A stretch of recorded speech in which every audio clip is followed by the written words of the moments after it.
So obviously ಇಡೀ ವಾರ ಸಿಕ್ಕಾಬಿಡೆ ನಡೆಯೋದಿರುತ್ತೆ ಅಲ್ಲಿ ಕಂಟೆಸ್ಟೆಂಟ್ಸಿಗೆ. ಸೊ ಎರಡು ಕಡೆನೂ ತುಂಬಾ ಹಾರ್ತಾರೋ ಹಕ್ಕಿಗೆ ಸ್ವಲ್ಪ ಕರು ಕೂರಿಸ್ಬೇಕಾಗುತ್ತೆ, ತುಂಬಾ ನೆರಳಿ ಕೆಳಗೆ ಹೋಗಿದ್ದಾರೆ ಅಂದ್ರೆ ಸ್ವಲ್ಪ ಎತ್ತಬೇಕಾಗುತ್ತೆ. That is my job. So ಅಲ್ಲಿ ಏನಾಗುತ್ತೆ, ಒಳಗಡೆ ವೈಯಕ್ತಿಕವಾಗಿ ಮಾತಾಡ್ತಾ ಇನ್ನೊಬ್ರು ಕೆರಿಯರ್ ಹಾಳಾಗೋ ಥರ, ಇನ್ನೊಬ್ರು ಜೀವನ ಹಾಳಾಗೋ ಥರ, ಇನ್ನೊಬ್ಬ ಕಂಟೆಸ್ಟೆಂಟ್ ಡ್ಯಾಮೇಜಿಂಗ್ ಮಾತಾಡ್ತಾ ಇದ್ದಾರೆ ಅಂದಾಗ ಮಾತ್ರ ಸ್ವಲ್ಪ ನಾವು ಮಾತಾಡಬೇಕಾಗತ್ತೆ. ಯಾಕಂದರೆ ಹೋಗೋ ಕಂಟೆಸ್ಟೆಂಟ್ಸಿಗೆ ಸರ್ ಪ್ರತಿಯೊಬ್ಬರಿಗೂ ಹೊರಗಡೆ ಒಂದು ಕುಟುಂಬ ಇದೆ, ಹೆಸರಿರುತ್ತೆ, ಜವಾಬ್ದಾರಿಗಳಿರುತ್ತೆ. ಅಲ್ಲಿ ಯಾರೋ ಮೂರನೇವ್ರು ಮಾತಾಡೋದ್ರಿಂದ ಜೀವನಗಳು ಹಾಳಾಗ್ಬಿಡ್ಬೋದು. Get.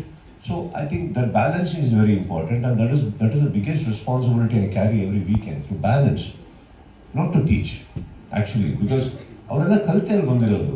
And they have to do what big boss is needed, or what ಅಲ್ಲಿ ಬದುಕಕ್ಕೆ ಉಳ್ಕೊಳ್ಳೋದಕ್ಕೆ ಏನು ಮಾಡಬೇಕು ಮಾಡಲೇಬೇಕಾಗುತ್ತೆ.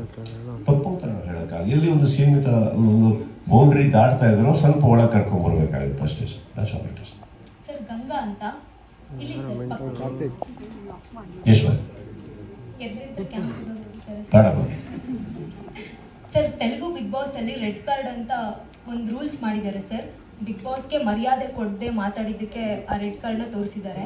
ಅಥವಾ ಜಗಳ ಮಿತಿ ಮೀರಿ ಆವೇಶದಲ್ಲಿ ಏನಾದರೂ ಮಾತಾಡಿದ್ರೆ ಅಂತಂದ್ರೆ ಆ ರೀತಿ ಹೊಸ ರೂಲ್ಸ್ ಏನಾದರೂ ನಮ್ಮ ಈ ಕನ್ನಡ ಬಿಗ್ ಬಾಸ್ ಅಲ್ಲಿ ಇದೆಯಾ? ಈಗ ಗೊತ್ತಿಲ್ಲ, ಏನಾರು ಅಡಾಪ್ಟ್ ಮಾಡ್ಕೊಂಡಿದ್ದಾರೆ. ಬಟ್ ನಮ್ಮಲ್ಲ ರೆಡ್ ಕಾರ್ಡಿಗೆ ಏನು ಅವಶ್ಯಕತೆ ಬಂದಿಲ್ಲ, ಏನಂತ ಬಂದಿಲ್ಲ. ನಾವು ಏನ್ರಿ ಅಂದ್ರೆ ಅಲ್ಲಿ ಪಾಪ ಸೈಲೆಂಟ್ ಆಗ್ಬಿಟ್ಟಿರ್ತಾರೆ ಒಳಗಡೆ.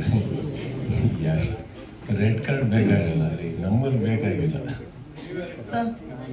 Prashant sir, okay okay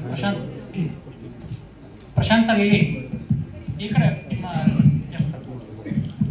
sir ಆಗಲೇ ಮಾಂಟಾಜ್ ಸಾಂಗು ಹಾಕಿದ್ರು.